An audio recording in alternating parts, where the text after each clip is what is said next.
Hello, everyone, and welcome to another episode of Kathy's Corner. This is a very special series for us here at Project Kin because it gives us a chance to really focus on the artifacts, the materials, the photographs, the documents, all of those bits and pieces that our ancestors have passed down to us. And this series is organized. Our core speaker to the series is, of course, Kathy Stone. I like to think of her as the cornerstone for Project Kin. And Kathy comes to us with decades of experience as a professional photo organizer, working with the collections of some of the great families in the Canadian Rockies. And now, as she turns to focus on her own artifacts, she has some special lessons in perspective for the rest of us as we struggle through our own genealogical records, materials, and what do I do with this thing? So with that, Kathy, I'm going to turn it over to you and take it away. Thanks, Barbara. So welcome, everyone. I'm always excited when I see people turn up to listen to me talk again.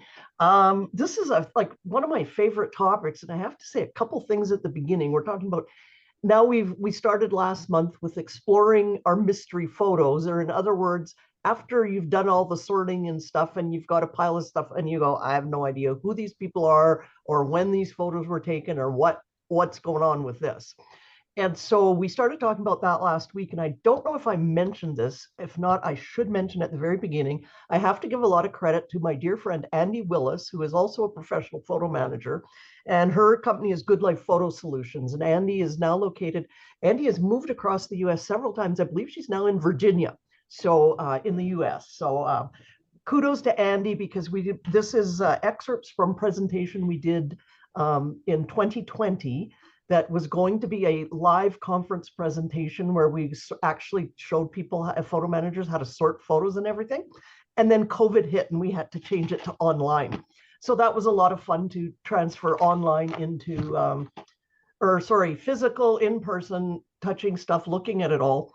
A lot of scanning and photographing took place there, but I have to give credit to Andy as well for this, for a lot of the hard work we put into digging through how to figure out who's who in those photos. So, so last week we were joined by Hazel Thornton, who shared with us her what's a Photo Without a Story, which is her book, and shared with us how she determined who this person was in a photo and where the photo was taken, and shared that whole story. So if you missed last week, you want to catch that up, even just to listen to Hazel, because Hazel's a professional organizer turned photo organizer, and she's done a lot of digging, and she's also a genealogist, so she has that perspective too. So I'm not a genealogist. I'm dabbling in it and learning from the many expert genealogists that we have here in our Project Kin community. So and we talked last week about what we can learn from the media itself in these unknown photos,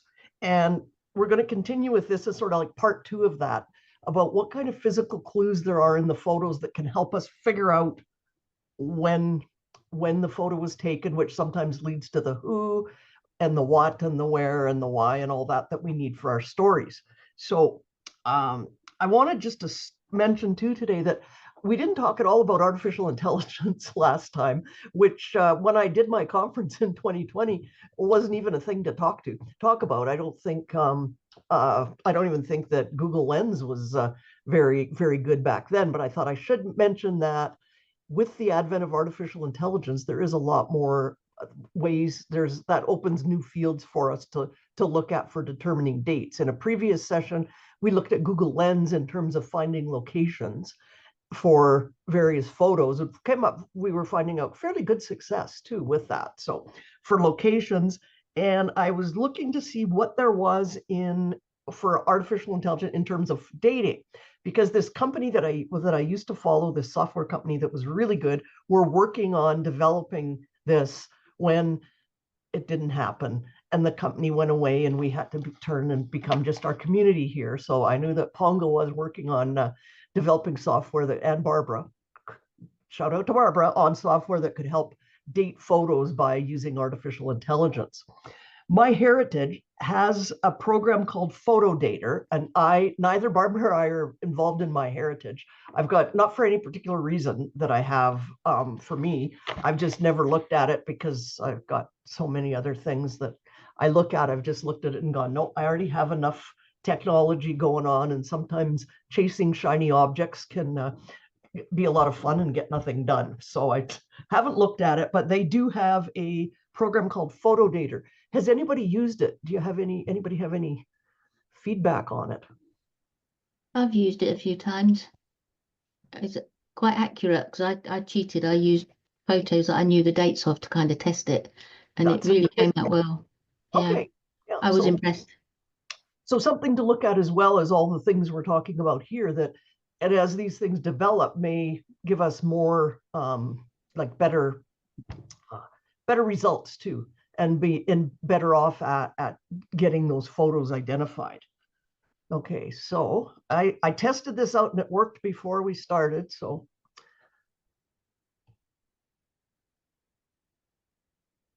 I'm sharing my screen too. Okay, so share.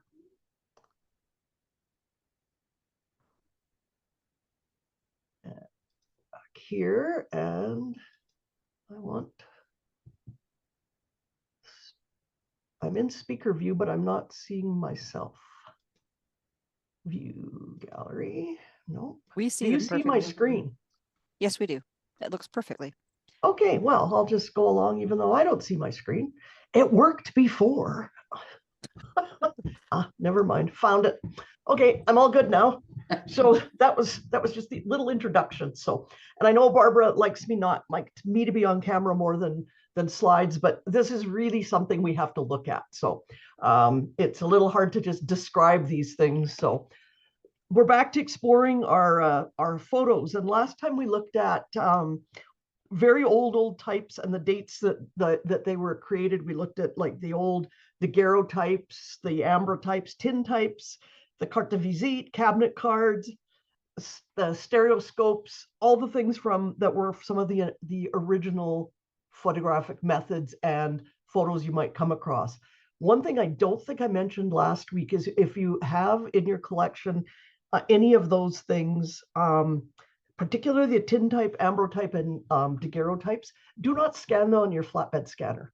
Have them photographed. Either you photograph them or have someone else photograph them, but the light, the bright light from a scanner can actually damage them instantly, like not long term, but it can cause damage, particularly, and I think it's tin types that have silvering, and it'll accelerate that process. So wouldn't put those in and definitely not in a high-speed scanner, because that'll wreck two things at the same time. But you may want to do photographs for that part.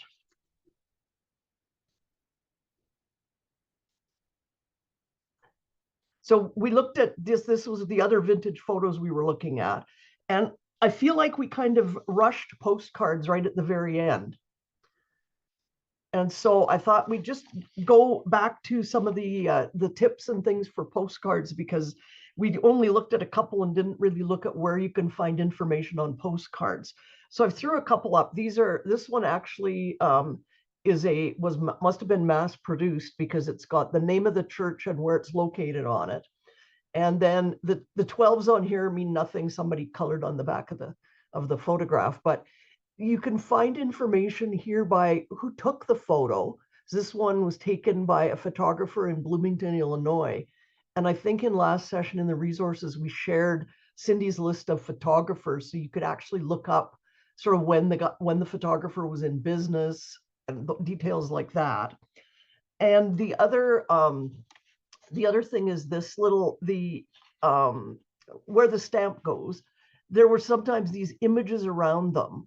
And online, and we're going to share the resources after, there are often, or online, there are indexes that show what time frames those particular stamps were used and what company, giving you an idea of where they were. So if you're dealing with a collection that have pictures in various countries, sometimes we all just have pictures that are all just from our locale, but sometimes with our heritage photos, they've been in many places. So can be a good way to deal with the postcards.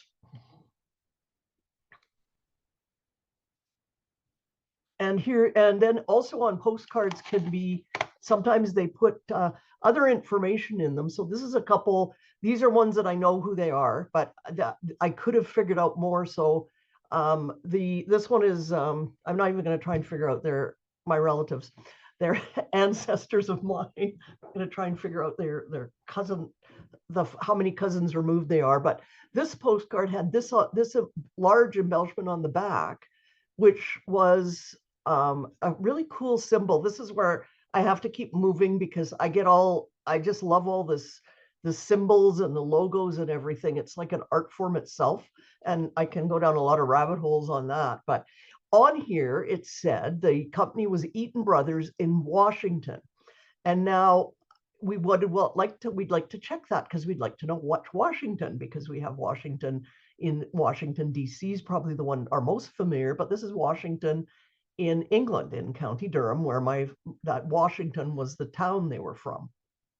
And so I know that photo is one of the sets of relatives. And then I have to dig a little further, and we're going to talk about the images, what we find in images later on. And so that was a clue. These are relatives of mine. The woman was my grandmother's sister, and they emigrated to Australia in 1928, and they were in the Salvation Army. And so if you look at the logo on their postcard, and I blew it up, it actually says Australia. It doesn't have the whole thing there, but we could Google and look up where the image and find out more information about where these pictures were taken. And again, Barbara loves my joking about this because a lot of these are photos that all came out of from my grandmother's house, and they had budgie birds, or I think budgie birds, not parakeets. I don't know if they're the same thing. Parakeets or budgie birds. I don't know, but we called them budgies. Same thing. And the birds flew around in the house when they were let out of their cage. And unfortunately, apparently they did bird droppings on quite a few of our photos. So I have to do a lot of editing to clean those up. So my apologies for the little marks on there, but it can give us more hints. Like if we were trying to figure out, and the writing on here isn't original writing. The writing on the back of this was all done by one of my aunts who was trying to identify photos several years ago. So that gives me a way to check, like she's identified it as Margaret and her husband, Jim, and that when they immigrated to Australia. So that makes sense that, and we knew they were in the Salvation Army. And then when we see the Australia abbreviation, that gives confirmation that that information is probably correct, because sometimes even what some of our more close relatives wrote on the back of our photos isn't necessarily correct. It's from stories they were told, but if we're trying to confirm, that gives us that idea with those. And then here's just a few more examples of things you can Google if you don't have like that. I think it's Psycho. I should have looked it up again, in the top left corner. So it's another symbol of a logo that you can Google when that was taken. And in the resources, there's actually, I think, a link to a whole bunch of these old logos that were on postcards. And that's the Azo. Azo one was fairly common, and different eras, it'll have different shapes instead of just the triangles, which is cool too. And then another one here. So this one was a Monarch postcard. Apparently in my family, we used the backs of postcards for kids to scribble on a lot. The scribbles there. Bar Johnson and Sons in Newcastle Works, Gateshead. So it gives me an idea of where to start for trying to find that information out. The other thing I had covered, which I didn't talk about before, but I just thought this was so cool. And as I said, I can go down rabbit holes really fast. I forget what I was looking for. Oh, here's some more postcards. Sorry, one more postcard slide. So again, and sometimes you have to enlarge things. So here's another one printed sideways on the postcard is W.L. Howell, who would probably be the photographer in Newton, Illinois. Gives us a clue. And this is very, very bad, but I've managed to, by doing some quick editing on it, and probably if I looked at it with a magnifying glass on the actual postcard, the photographer was T.H. Everett, and I still haven't got that part clear enough to tell, but it gives another clue as to, and I believe this postcard is actually my grandfather was in the the British Army Naval Division. No, the British Navy Cavalry. That's it. It's always two things that don't make much sense, but he was in the British Naval Cavalry. And this is a picture of him in his sailor suit standing in front of a backdrop of a ship. Like he wasn't really on a ship. So that gives some more information that maybe track down like when he joined and other information if we don't have that. So look carefully at some of the backs of these postcards, because I don't know, in my collection, we have a lot of these postcards. And in that, the couple of my clients, I've found a lot of these postcards. So you can get those images. So this one is just because I found this fascinating. Apparently in the Civil War, something just flipped there, didn't kick anything. In the Civil, why is your screen flickering? No. I'm not having a power problem here. I'm going to sit still. So there were revenue stamps on postcards. And I don't know how I blundered on this. I think I was looking actually for more pictures of logos on Google. And so this came out, and the reference will be in the reference list after. And it's actually a site for stamp collectors that was talking about these stamps that might appear. And they were revenue stamps on the back of postcards, and they were all from the Civil War era. So they were used in the US from 1864 to 1866, very distinct time, a time thing, because they put a tax on photos. So the photographers had to pay a tax on the photo, and then they would cancel the stamp with the photographer's initials to then have to remit the tax to the government. They were designed to help with the war effort, obviously, and this to raise money to fund the Civil War. And again, the tax was repealed in August of 1866. So because a lot of large photography companies appealed to the government to have the tax repealed because it was it was hurting their business to have to put these stamps on the back. So the stamp collectors are fascinated by them, and they weren't a specific thing. They weren't like a specific photo. So it was basically you slapped any old stamp on the back of the photo that you had as the photographer that showed that the revenue had been collected. So the stamp wasn't particular, but those stamps on photos were definitely particular. So you could tell that these photos, and this one, it said they were sailors from New Orleans. So I just like I said, rabbit hole for me. And I had to put this in here because the middle one, that stamp on the back of the photo is just fantastic. This could be art. I'm hoping if you're on your phone, my apologies, because things will be very tiny, but the stamp in the middle, like it's like artwork. So that's another thing from the old days, again, that when we were talking about last time. So that would be the Civil War era for digging information. And often those are the kind of pictures that are hard to find. And some of them, like there's a lot of damage in one of them. So it can become difficult to do facial recognition or anything like that on ones that have really bad damage all over the face. So, okay, up to the present era, starting in the 1900s. But so in the 1900s, there was sort of a shift away to cameras that everybody could afford, or not everybody, but yeah, exactly, Anne. Anne just said that backs are often better than the fronts for information, or the pictures too, sometimes. So, but so in the 1900s, there was this big boom in photos, and way more taken, obviously, because they became, as things developed, it was a lot cheaper to make the film and to print the images. There was higher volume. The images are clearer and brighter, and at various points we developed different types of media. So we're now into prints as opposed to the tin types, daguerreotypes, cabinet cards. We've got more like mass-produced prints. We've got slides coming out now. And my favorite thing, negatives. Please don't do this with your negatives. If you're, do not jumble all your negatives together. It's very hard to sort them out after. That's an actual picture from a client. So cameras start to change, and we're still going to look now today at information we can get from like the backs or physical information from the photos. So we can look at types of film, and I've just shot through some pictures up there of types of film and sometimes cameras. So the first thing is, were they black and white? Black and white started to appear in mass production in about the 1920s. Color was developed by our friends at Kodak in 1935. So if you have a color picture, it will be from, unless it's been colorized. That was another technique people used before that.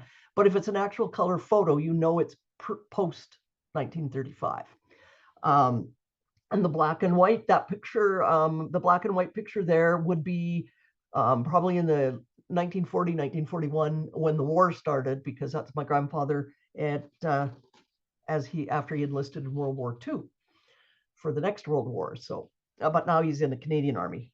I don't know why he has a pith helmet on, but I have to figure that out too. So, and then all sorts of other types of film. So from the 116 or 616s, they started in about 1899 and were around until 1984. They lasted for a long time.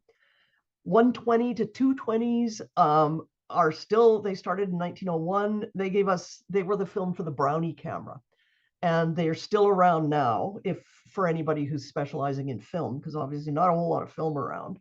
The 127 was very popular in the 50s and 40s and 50s, started in 1912 and went on, but its biggest popularity was in the 40s and 50s, again, because of Brownie cameras used that format. And you got individual negatives from that particular format. 35 millimeter started to appear around 1934. In the cartridge format and to the present, and you could have strips of negatives from it. Would get slides, you could make prints. It sort of expanded that. And then some of the, we move now into the more of the photo organizer's nightmare or scanner's nightmare type of formats. The 1963 saw the introduction of the Instamatic camera, which was a cartridge system, and you could do slides, prints. That's the button in the bottom, the bigger size one. That's not too bad because the negatives are still a reasonable size. And then that was around 1963. In 1972 to 2009, fortunately, we decided to stop that silliness. We had the 110 Instamatic, which are those nice little tiny ones. So if you've ever seen negatives that you can't hardly look at because they're only about barely an inch tall, that's where they came from. And they are really nasty to scan, and they give poor results. And the pictures, the quality of pictures wasn't that great from them either. So it's, like I say, photo organizer's nightmare. Luckily, we stopped doing that around 2009. And then another favorite of photo managers is disc film, which you can see in the picture there, which was a special camera called a disc camera. And the film was all the negatives are stuck on that little round thing. And they are maybe, I want to say half an inch to half an inch square, maybe a tiny bit smaller. And so they were terrible pictures, very grainy, and really hard to scan. So they give poor results in scanning too. So you can tell, so if you have something like a disc film, it's going to have happened after 1982. That's how we use film types to try and judge when photos were taken. And some of the older formats, you're more like now, if you're finding 35 millimeter photos today, they're probably taken by a photographer. They're probably a photographer's. If you have a photographer, if you find 35 millimeter, they tend to want there's nobody that's a photographer, they're probably older. If you're dealing with a photographer, they might be then on. And if you find the Instamatic cartridges, you should just say, what were you thinking? But that's where a lot of my pictures came from. So that's one way. And in the references, there's quite a few references to where you can look up the time frame for various types of film and also the negatives that they produced. So, and different types of film produce different sizes of negatives too. And I'll put a couple in there. There's one of my other colleagues wrote a really good book. It's called Memories. I'll put that in the resources. I think you can still order it through Blurb. He published it through Blurb, not through a publisher.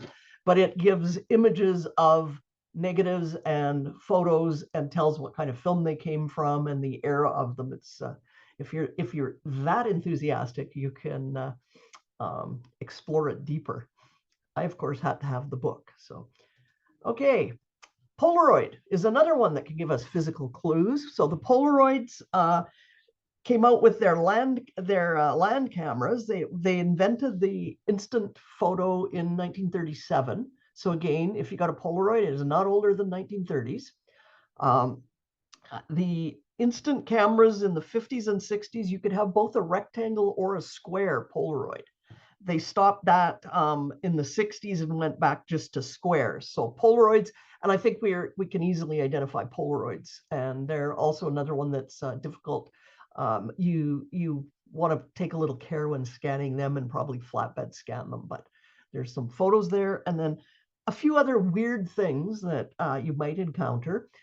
ViewMaster, and I didn't find out when ViewMaster where ViewMaster originated, but ViewMasters are also nightmares to scan. But apparently, this Lookout Mountain in Tennessee, this is probably from the 40s or the 30s. This particular photo that I scanned, and so ViewMaster was around for a long time too. And again, if you find ViewMaster cartridges, that will give you an idea that it's an older generation, although they are coming back.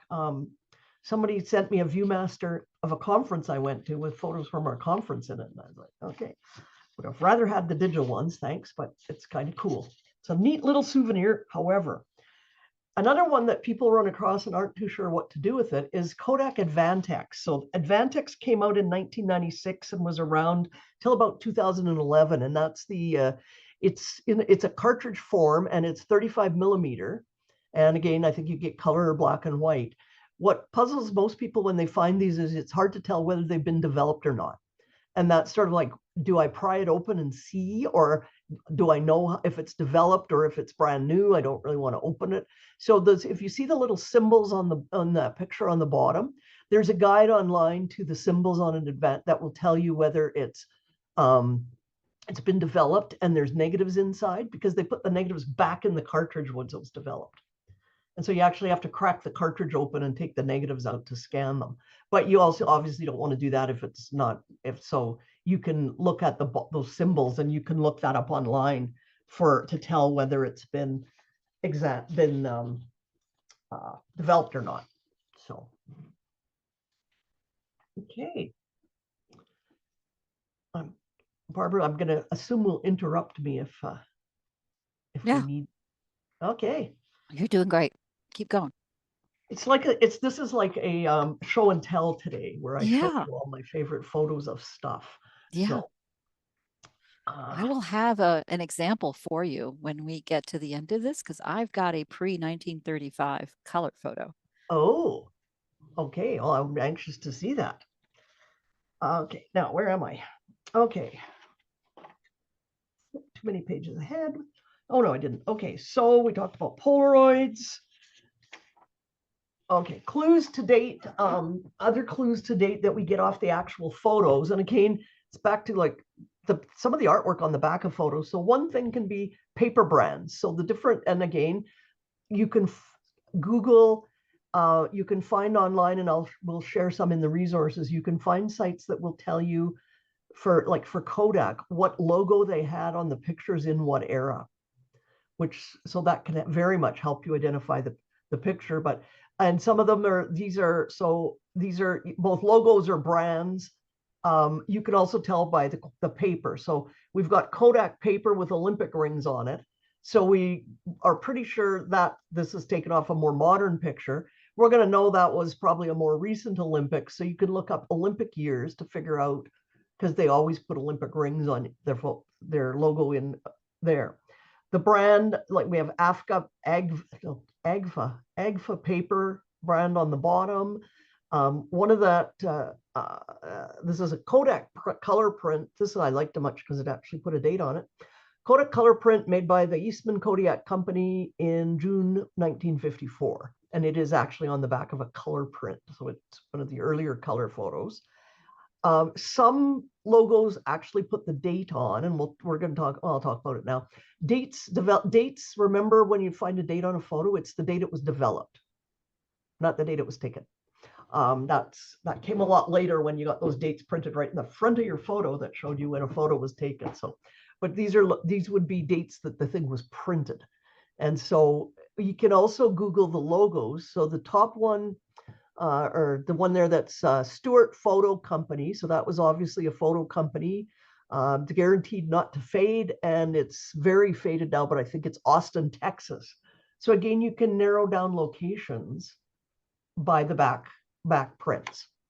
One in the top corner, Maze Photo Finishers in Saskatoon, Saskatchewan, which is one in my collection because that would have been probably the nearest place to get photos developed for my grandparents from the farm.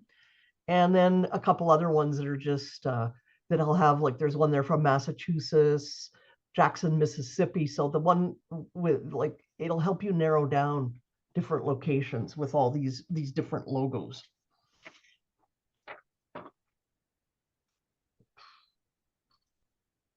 This is another cool thing, which could be another topic. I don't know I gotta stop touching things. My screen is like flickering. I'm glad it's not flickering for you, but I don't know what's going on here. Decorative borders on photos. And again, these were more common in, let me find my notes. They're printed, the photos I've seen them on are from the 30s to the 50s. I couldn't find any particular site that talked about the different kind of photos other than the bottom left one that has Elko on it. Someone posted a whole bunch of the Elko designs on a Flickr site that I found, but these were the pictures that I have there are all out of my collection or my clients, and they are all from the 30s or the 40s. So that was sort of the era of these lovely borders printed on photos. So that's another time frame that kind of seems to have dwindled out around the 50s, so that you again can help you with the date. And again, looking at physical characteristics, we have decal edges. So these are, some of them are very rough, and decal edges, there is an entire person wrote a thesis on decal edged photos. And so it is, if you would like to read 50 pages of information about decal edge photos, including the machinery and production dates, we got the link for you. But I summarized it in a nutshell with the decal edges and said they appeared to be they started in around the 1930s. They disappeared around the 60s, but they kind of peaked in the middle of the 50s. So, and that's it, like that the two pictures that are mine there that have dates on them, one is developed in 58, and then the other one would have been again from the 40s of my grandfather when he enlisted in the army for World War II. So, but you can see some of them look very rough, like they were almost like hand torn, but others of them have a very, the one on the far left here that I blotted out the picture is obviously cut with a machine, because it's very regular and it's got the nice rounded corners. So that could help you, again, if you'd like to read that thesis, that will help you pinpoint a closer time frame for the photo too. And I think the other one, the one underneath the picture of the little girl and the man, it's also looks to be very machine punched rather than hand cut. And I suspect most of these were machine punched, not hand cut, because that would, when you were developing photos in that time frame, that would have been a lot of a tedious addition to the photos after. The picture of that's my grandfather and my grandmother there with the funny little rips on the top. That's another thing that can help us date photos, which are pocket albums. And so they were popular in the 50s, and I'll show you some more examples of them. But that picture was obviously, the developer would put them in a little tiny album, was either like that size, what it looks like about a 3x5. Sometimes they were square, and then they'd be bound in this little album. And so obviously somebody ripped that one out of the album. So the question that I always get with people comes up is, do you crop these or not?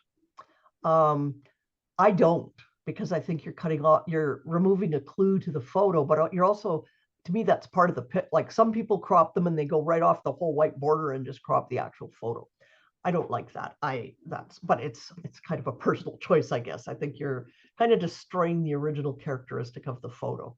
It's sort of like the one picture there that obviously has really old yellowed Scotch tape on it, that I'm not going to try and pick that Scotch tape off the original photo because it'll probably wreck the photo, but I don't think I'll edit it out because it's obviously that photo was carried around and well loved. So it's, again, personal choice, but I personally would not cut my deckled edges off because it adds to the character of the photo. So, and as a scrapbooker, we spent years with scissors cutting deckled edges onto our photos. So again, if they were already there, I'm not cutting them off. So that's the deckled, again, time frames we can look at for more physical clues.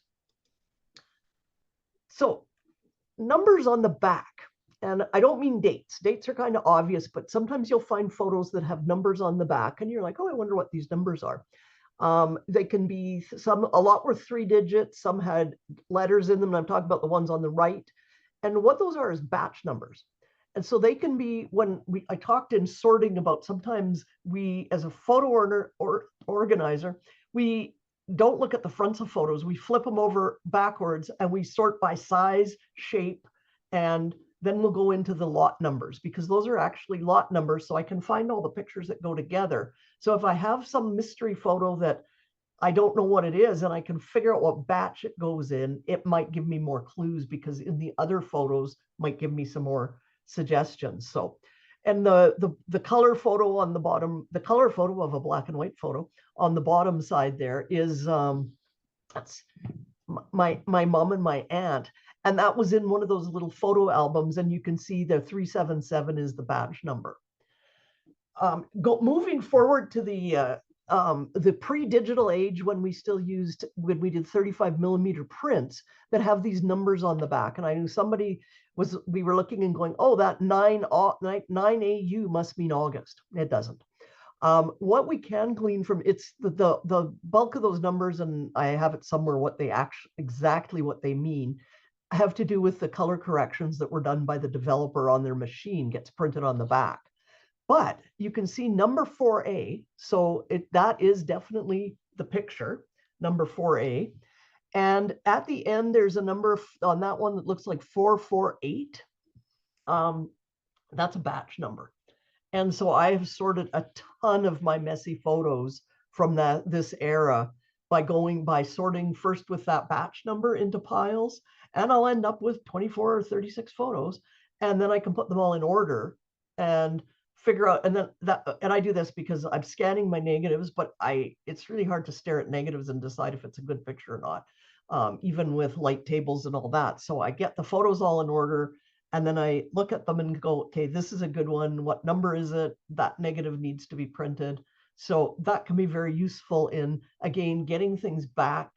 And it is helping me a lot. I mentioned, I think on Sunday or in a previous call, that I've got this big mess. I've gone through the stuff that I had somehow kept in a relatively decent order, and I'm now in the mess. And I have a bunch of cruises to Australia. And I wasn't, or not Australia, Alaska. And I wasn't that old then, Barbara, when we took those cruises, but I went on about 3 of them in the same time period, and I'm having trouble telling which pictures belong to which cruise. And so I'm using the batch numbers to try to at least group the photos together to try and figure out which trip they belong to.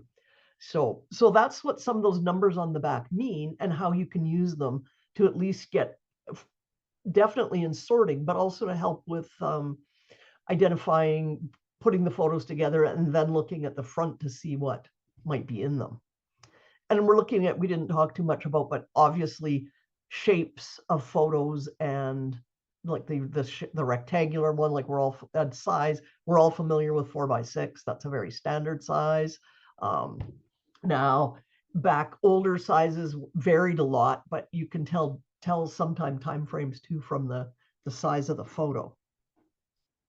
Okay, some tips. I said already, dates on the back of photos are dates that are on the photos, the little margin dates. That's when it was printed.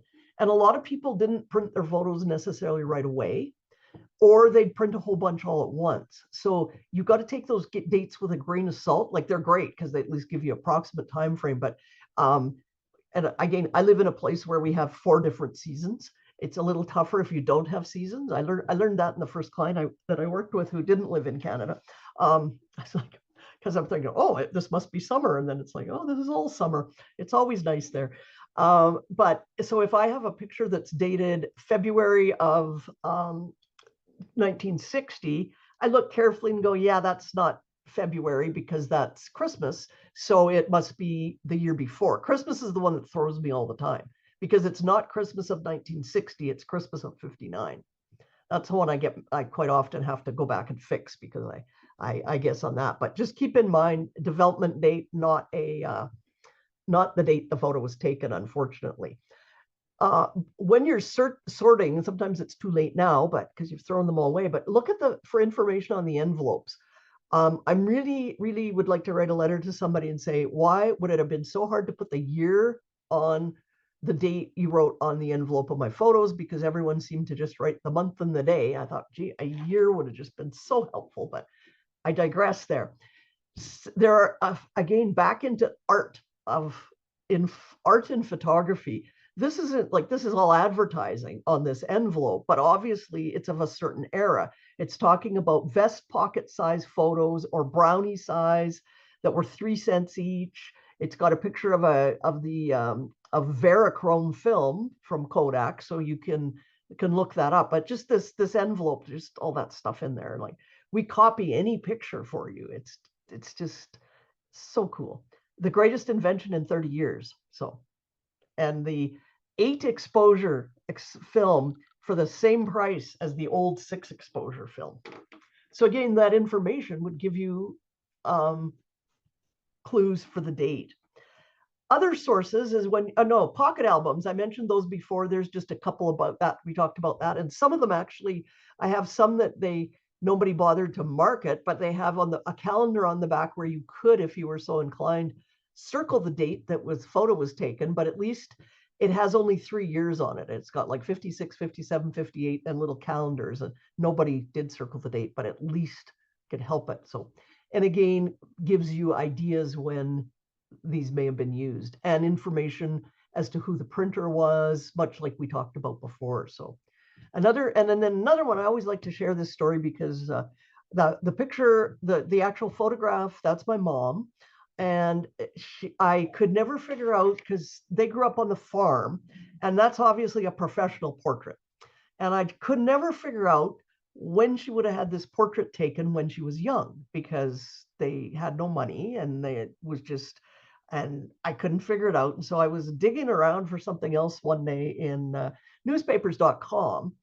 And I found in the newspaper that was in this is back in the province, not just even we didn't live in Edmonton, but they did all the rural news. And there was that picture of my mom with the article saying that she was honored with a special program at Vermilion High School, where she was presented with the Governor General's Medal and a $35 scholarship by the Elks Lodge. She had the highest marks in grade 9 departmental exams. And it's got the photographic studio on there. So I found out, so they must have sent her to get her picture taken because of her getting that award. So, and I have the award too, so it helped with that. So double fun with that. And that's it. I don't have to keep making you look at stuff anymore. I'll stop the share. Yay. So that's sort of like my show and tell for today. And like we said before, physical clues aren't going to give you an exact date. You're not going to get like, other than that newspaper article from my mom did actually give me the exact date that the presentation was. So that was cool. But as I said in the previous session, close counts in photo dating, like it can help a lot. Well, then you combine that with your other clues about to help you figure out the who, like the when. This helps a lot with when, particularly, but also location. And because some pictures, like I showed some there that they were taken in undeveloped oil fields somewhere. Google Lens is going to help me out with that because it's an empty field from the 40s. So it's sort of like, and I know it was an oil field, I can see, but I have no idea where it was taken because the client who that photo belongs to, they were in, I think something like 40 places in 15 years following the oil expansion in the US. So, but it gives me an idea because on the back, there was a developer logo with a location. So it's like, okay, that was when they were in Jackson. So that's our journey through the physical clues of photos. So I'll throw the discussion open now. So, anybody else have something, a question, a comment while we? I have a question. Yes. And my kids were screaming, so I had to step away a couple times. So I hope you didn't already talk about this, but it's fine. I've had kids screaming in the background too, Emily. So, so this, I have two really old ones, and I don't know. I've read a little bit about tintype or daguerreotype. I don't know. I was going to kind of show you. I don't know if you can see it, but what is this? Because I'm trying to date it. I think I know who the person in the photo is. I'm almost positive, but I mean, what is it made out of? It's like metal or something. I don't know. I'm going to take a wild guess looking at it, possibly a tintype. A tintype? I'm getting Anne to help me or anybody else who's, yeah, I would guess a tintype. And I think I remember reading something about the corners being cut like that at a diagonal. I don't remember. It was a while ago that I that actually could give more details to the clues. In the resources, there's references to places where you could actually look that information up. Okay. But it looks like a tintype to me. It's hard to tell with the I know. It's all metal and it's not in any kind of frame. No, it's not it was never in a frame that I know of. And then I have another question about the Google Lens. So I have another photo and I know who's in it, but I don't know the date. And I wanted to find out more about the ship that is on it. And I think I tried to use Google Lens because I think I saw another one of your episodes and you were talking about it. And I tried to do it. I found some similar looking ships, but I don't know. I don't know if you have any tips on using Google Lens for finding out a ship. But my grandmother did write on the back the name of the boat was called Electra, but I can't find anything on it. I don't know. You Googled the name of the ship and can't find anything? Yeah. I mean, but I'm not very good at I mean, there could very well be tons of information out there. I just wasn't sure where to go. And if this was a good, is this a good candidate for an AI Google image search? I guess. I don't know. What else is in the picture? Well, it's an interior shot. There's a picture of the actual boat right here. And I mean, that you can see the carpet, the furniture, and I'm trying to see. There's an actual image of a poster or I don't know, something, and you can see. Sorry, I'm shaking. You can see Electra. You can see the RA. Yes. And I don't know. It kind of looks like a coat of arms or something. I don't know what it is, but I don't know. That's a mystery.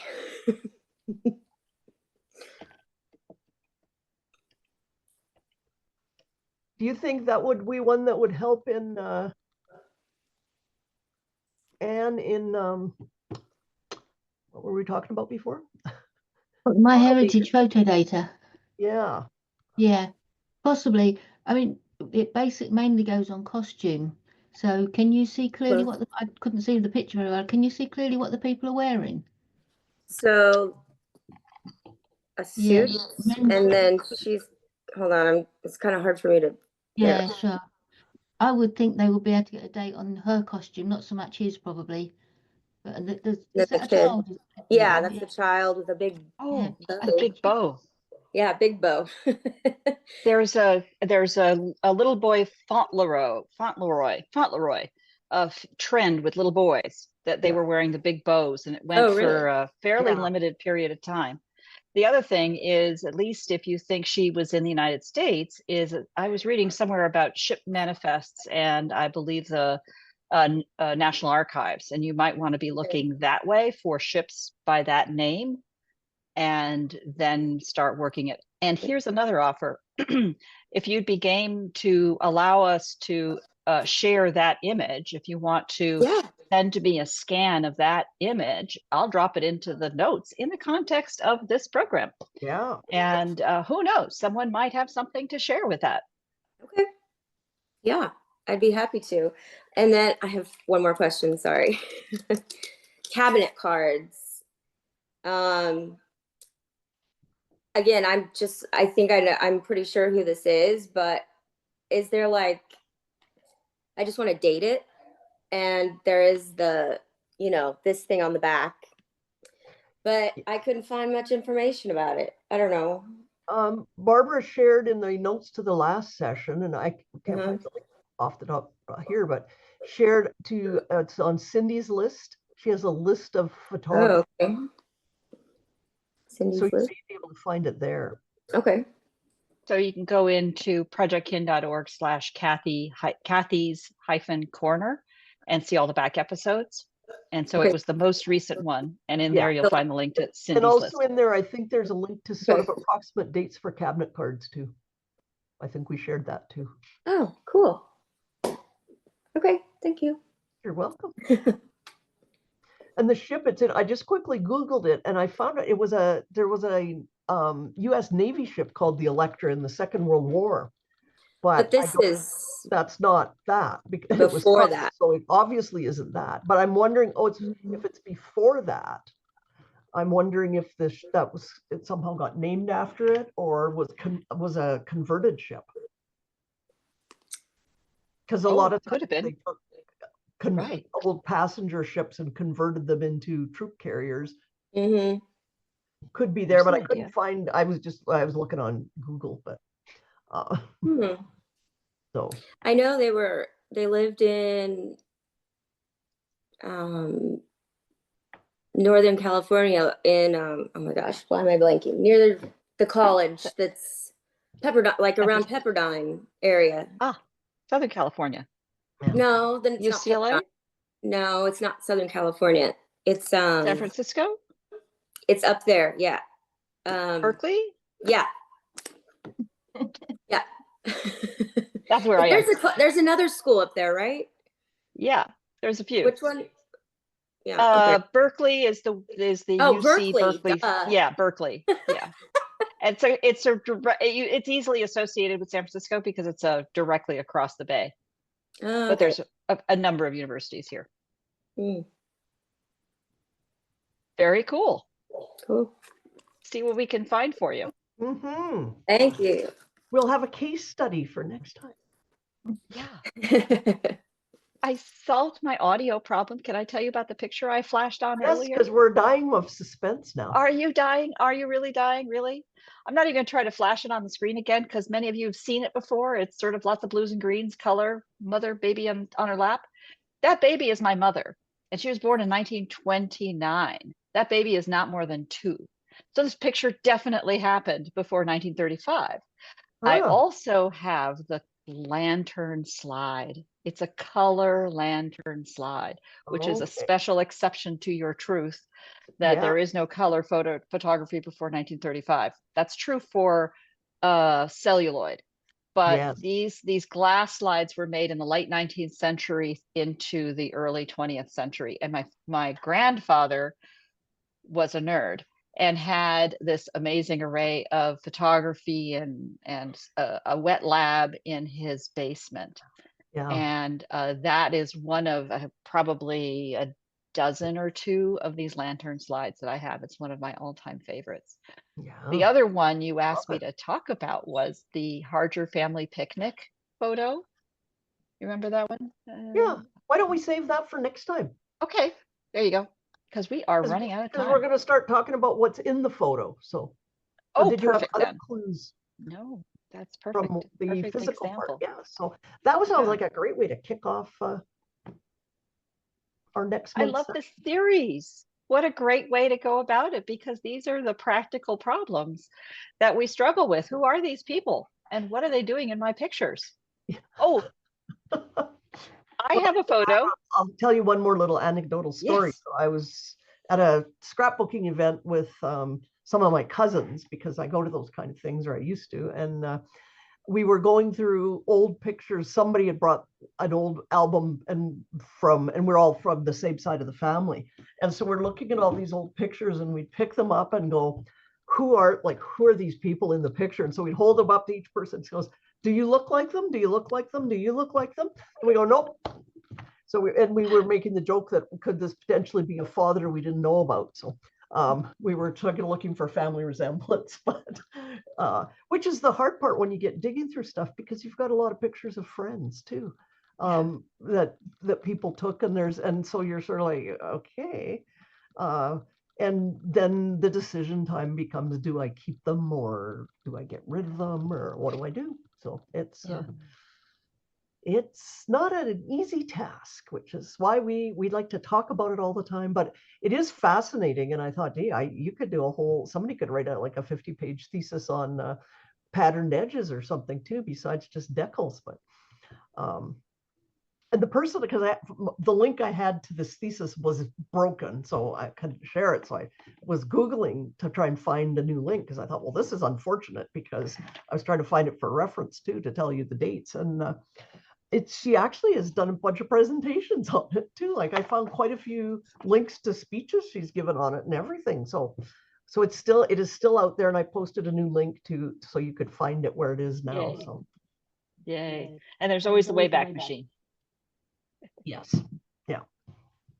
Wow. Well, thank you so much for another fabulous installment of the continuing How Do I Find My Stuff episode, Kathy. Thank you so much. This was great fun. And I think we're all inspired to go off.